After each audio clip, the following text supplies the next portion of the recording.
Hi, I'm Maddie.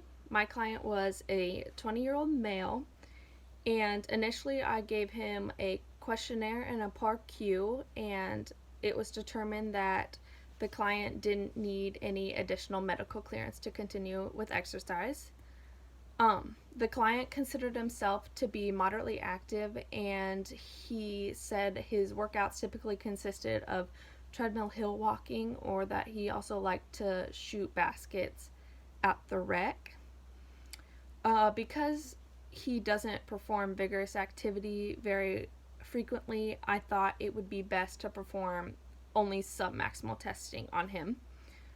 Um, I presented a list of options for the different testing for the client, and after he chose which tests he wanted to perform, I gave him an informed consent, which informed him of what the test consisted of and the potential risks with those tests.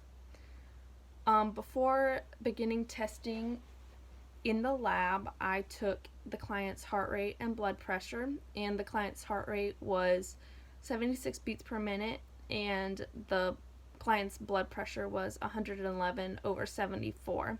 So both of those were within the normal range, and we proceeded with testing. I found the client's height to be 173 centimeters, and his weight was 88.45 kilograms. And from that, I found his BMI to be 29.5, which put the client in the overweight category. I also took the client's waist circumference, and his waist circumference was in the low risk category. Next, I did a skin fold assessment, and from measurements taken from his abdomen, thigh, and chest, I was able to find that the client was 25.8% body fat, and that put him in the very poor ranking and in the 10th percentile for his age.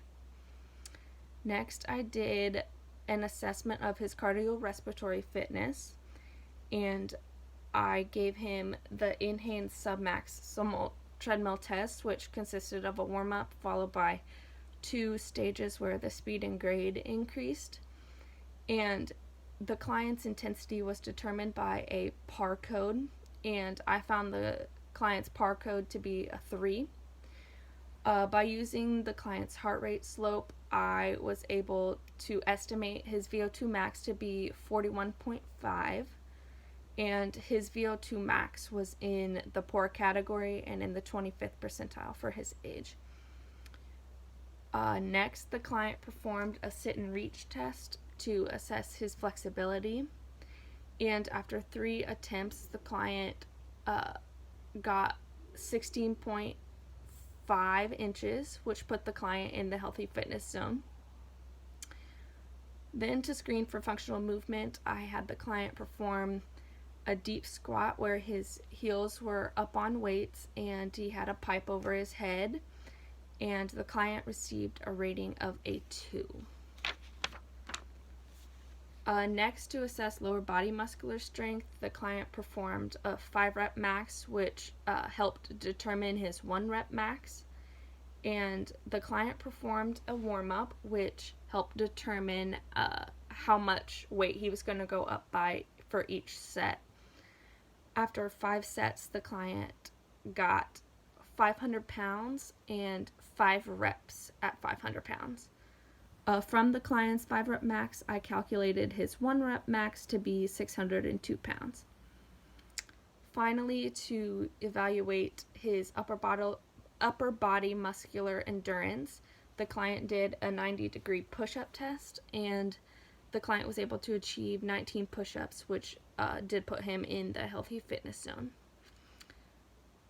Based on the client's assessment, some of his areas of strength were his flexibility, functional movement, and upper body endurance.